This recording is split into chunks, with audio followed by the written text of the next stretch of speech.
آپ مجھے بتائیں ملت مسلمہ قرآن پر پہلے ایمان لائے یا رسول پر؟ ایمان پہلے کس پر لائے؟ ایمان رسول پر پہلے لائے نا. پہلے رسول کو رسول مانا, صادق مانا, امین مانا, سچا مانا, تب اس نے جو کچھ کہا اسے آپ نے قرآن مانا.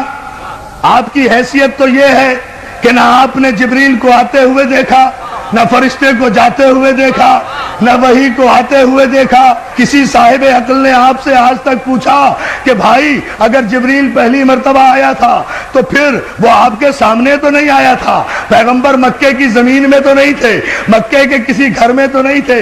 پیغمبر تو مکے کی ایسی پہاڑی پر تھے جو زمین سے 3000 فٹ کی بلندی پر تھی, وہاں جا کر عبادت کیا کرتے تھے. آپ ہی نے لکھا ہے, آپ ہی نے تو لکھا ہے کہ مکے کی ایک پہاڑی پر جا کر پیغمبر عبادت کیا کرتے تھے. اس پہاڑی کو ہم دیکھ کر آئے ہیں, 3000 فٹ کی بلندی پر وہ غار ہے جہاں میرا رسول جا کر عبادت کیا کرتا تھا. بھئی عبادت کہاں کیا کرتے تھے؟ جب 40 برس کے بعد نبی بنے تو عبادت کس کی کرتے تھے؟ توجہ توجہ توجہ, یا علی یا علی, صلوات دے دینا محمد آل محمد.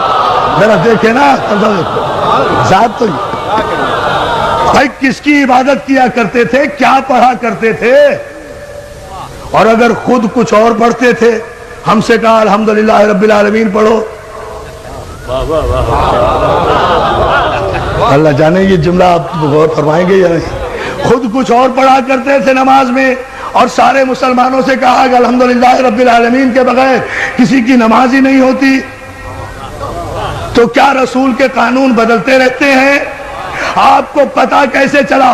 یہ عبادت جو پیغمبر کیا کرتے تھے, کئی رات عبادت میں مصروف رہا کرتے تھے. آپ نے خود لکھا ساری رات عبادت کیا کرتے تھے. ایسے ہی میں فرشتہ, پورے مجمع کی توجہ ماشاءاللہ, ایسے میں فرشتہ آیا تو اور کوئی تیسرا تو نہیں تھا. جب پیغمبر عبادت کرتے تھے, بھئی جتنے بھی مسلمان ہوئے ہم سب کا احترام کرتے تھے, کرتے ہیں, کرتے رہیں گے. جتنے بھی مسلمان ہوئے, ظاہر ہے بڑی منزلت ہے ان عظیم المرتبہ انسانوں کی جو کافر سے مسلمان ہو گئے, ہم تسلیم کرتے ہیں. لیکن جتنے بھی کافر مسلمان ہوئے ہیں عزیزان محترم, وہ بقول آپ کے اعلان رسالت کے بعد مسلمان ہوئے ہیں نا. اعلان رسالت سے پہلے تو کوئی مسلمان نہیں تھا. جب مسلمان نہیں تھا تو کوئی راوی بھی نہیں تھا, کوئی روایت بھی نہیں تھی, کوئی حدیث بھی نہیں تھی, کوئی محدث بھی نہیں تھا, غار میں کوئی موقع کا گواہ بھی نہیں تھا. یا جبریل تھا, یا رسول تھا, یا پہلی آیت تھی. اب آپ نے لکھ دیا کہ یوں فرشتہ آیا, یوں اقرا کہا, یوں رسول نے کہا, میں نہیں جانتا, یوں جبریل نے بھیجا, یوں دبایا, یوں رسول کو پسینہ آیا. توجہ توجہ توجہ, حیدری. وہاں تو یا جبریل تھا یا رسول, تیسرا کوئی ہے نہیں. تو یہ سارا واقعہ راوی کو کس نے بتایا؟ جبریل نے. یہی تو فرق ہے امتی میں اور رسول میں, کہ بشر پر اگر فرشتہ نازل ہو جائے تو سانس بھی نہیں لینے دیتا. توجہ توجہ توجہ توجہ, درس دیکھے نا, زمین پر آنے کی مہلت بھی نہیں دیتا. توجہ ہے نا عزیزان محترم؟ زمین پر ہو تو آسمان پہ جانے کی نوبت نہیں دیتا, آسمان میں ہو تو زمین پر آنے کی نوبت نہیں دیتا. اور میرا رسول وہ ہے کہ جس پر 23 برس میں 23,000 مرتبہ فرشتہ نازل ہوا.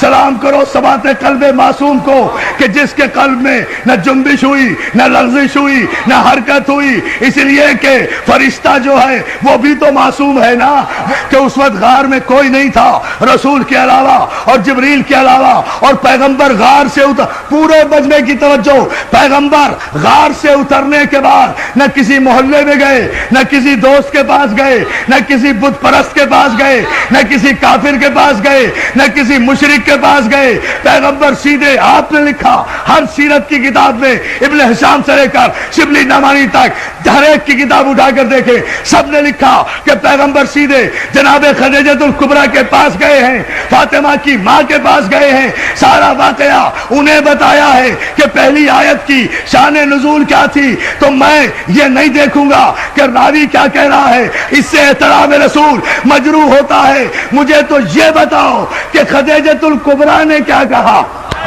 جو ہے بھائی، جو واقعہ بھی ہوا ہے پہلی وحی کے موقع پر، اس کا گواہ کوئی نہیں، لیکن جناب خدیجۃ الکبریٰ وہ ام المومنین بیوی ہے کہ ساری کائنات کی خواتین میں جنہیں یہ شرف حاصل ہے کہ جنہوں نے سب سے پہلے لب رسالت کو وحی کے مطابق جنبش کرتے ہوئے دیکھا اور اس کی تصدیق کی۔ ہائے ہائے ہائے،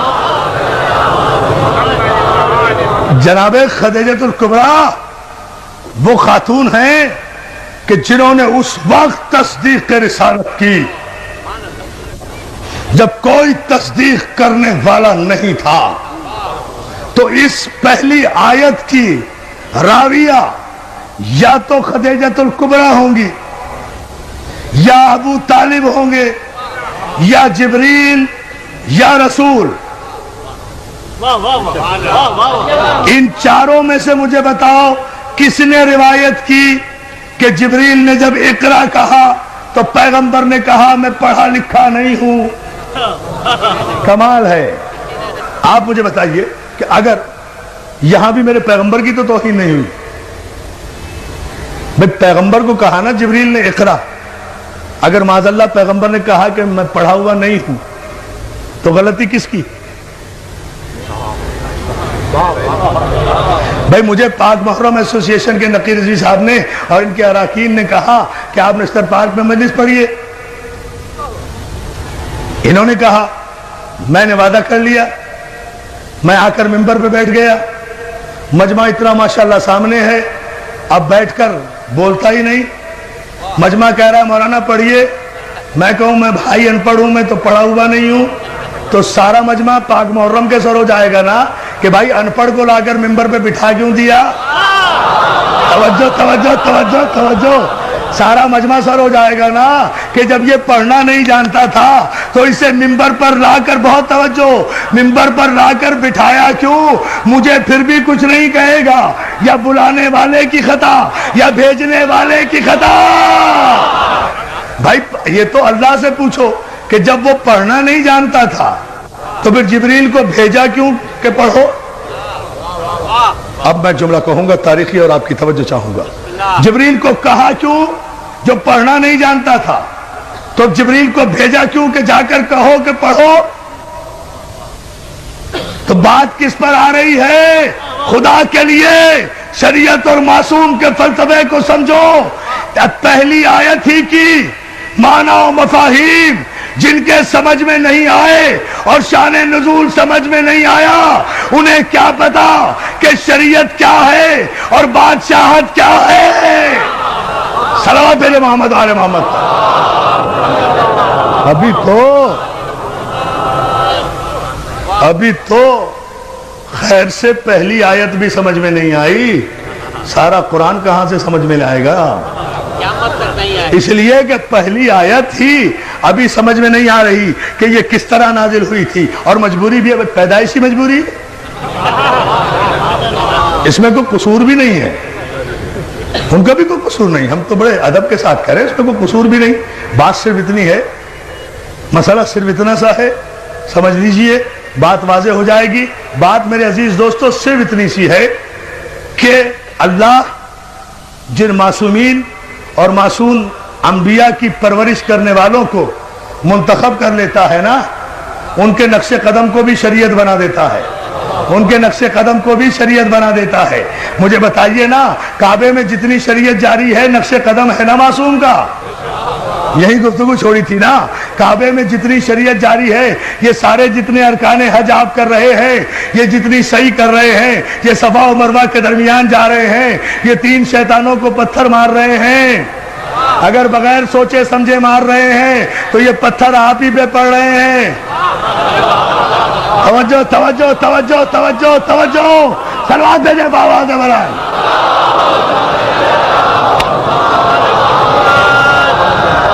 اگر فلسفہ حج سے آگاہی نہیں، یہ سب کچھ کیوں کر رہے ہیں؟ کیوں؟ کچھ ابراہیم نے ایسا کیا، کچھ اسماعیل نے کیا، کچھ اسماعیل کی ماں نے عمل کیا۔ خدا نے باپ کے عمل کو بھی شریعت بنایا، بیٹے کے عمل کو بھی شریعت بنایا، معصوم نبی کی ماں کے عمل کو بھی شریعت بنایا۔ اور شریعت میں کسی کو چون و چرا کی گنجائش نہیں ہوتی، شریعت کی اپنی مرضی، معصوم کی اپنی مرضی۔ کعبے میں جاتے ہو، حجر اسود کو چومتے ہو نا، پتھر وہ بھی ہے، پتھر وہ بھی تھے جو کعبے میں رکھے ہوئے تھے، اگر ان پتھروں کو پوجا تو کافر ہو جاؤ گے، اسے نہ چوما تو کافر ہو جاؤ گے۔ لاؤ شریعت کا استعمال، بولو شریعت پر کو توجہ ہے میرے دوستو۔ جب آپ اتنے انہماک سے اور اتنی محبتوں سے سماعت فرما رہے ہیں تو پھر ذرا سا اس کی وضاحت بھی سن لیجئے، یہ زحمت بھی گوارا کر لیجئے۔ عزیزان محترم، جتنے پتھر تھے، پتھر کے خدا بنا کے رکھے تھے، سب کو نکال دیا گیا، اس کو لگایا گیا۔ پتھر وہ بھی، پتھر یہ بھی، جنس میں فرق نہیں ہے۔ اب ذرا سا علمی مرحلہ ہے، اسے تو سمجھ لیں، آپ تھوڑا سا غور کریں، نتیجہ سامنے آئے گا۔ جنس میں فرق نہیں ہے، ایک کو ہٹا دیا گیا، ایک کو لگا دیا گیا، 360 کو ہٹا دیا گیا، ایک کو لگا دیا گیا۔ چلیے بات باتیں کر دوں، ٹھیک ہے نا؟ ایک کو لگایا گیا، اس کے ان کے آگے سر جھکایا تو مشرک ہو جاؤ، اسے نہ چوما تو ارکان حج مکمل نہیں ہوتے۔ یہاں تک ارکان حج میں شامل ہے کہ اگر بھیڑ اور رش کی وجہ سے حجر اسود تک نہ پہنچ سکو تو دور ہی سے اپنی ہتھیلی حجر اسود کی طرف کر کے اپنی ہتھیلی کو چوم لو، حجر اسود چومنے کا ثواب ہوگا۔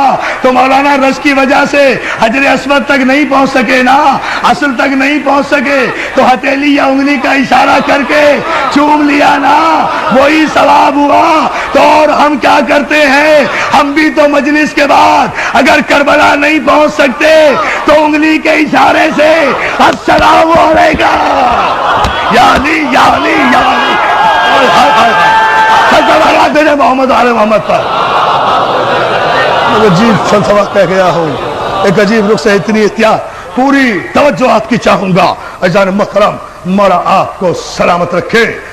اس مسئلے پر آپ غور کریں، یہ تو سارے مسلمانوں کا متفقہ مسئلہ ہے نا، حجر اسود کو چومنا۔ کیوں؟ وجہ صرف یہ ہے، کوئی وجہ نہیں ہے۔ اس پتھر میں کوئی پھول نہیں لگے ہوئے، کوئی یہ ڈائمنڈ نہیں ہے، کوئی ہیرا نہیں ہے، مگر 1 کروڑ تاج محل قربان حجر اسود کا۔ 1 کروڑ تاج محل اور شیشے اور سونے کی عمارتیں قربان، ہیروں اور جواہرات کی کانیں قربان حجر اسود پر۔ کیوں؟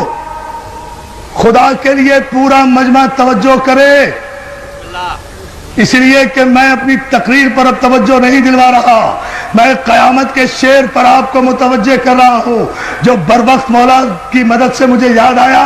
عزیزان محترم، کوئی وجہ نہیں ہے، وجہ صرف یہ ہے، اب سمجھ لیں آپ، شریعت بھی سمجھ میں آ جائے گی، معصوم بھی سمجھ میں آ جائے گا۔